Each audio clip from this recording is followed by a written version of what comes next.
Sinful Lash's Glue Free Lash Lift system will blow your mind. We'll start with our shields. They go directly on the lid and they suction right on and hold throughout the appointment. Then we're going to use our Sinful Lashes balm, not a glue, but a balm to apply the lashes onto the shield.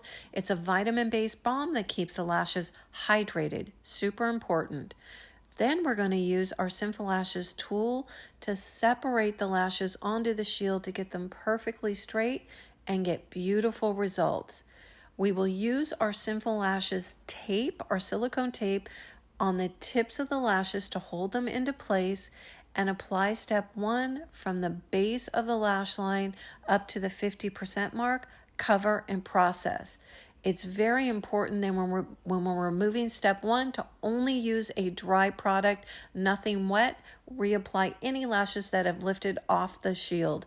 Now we'll apply step 2 to the entire lash line and place the tape in the center of the lashes, cover and process.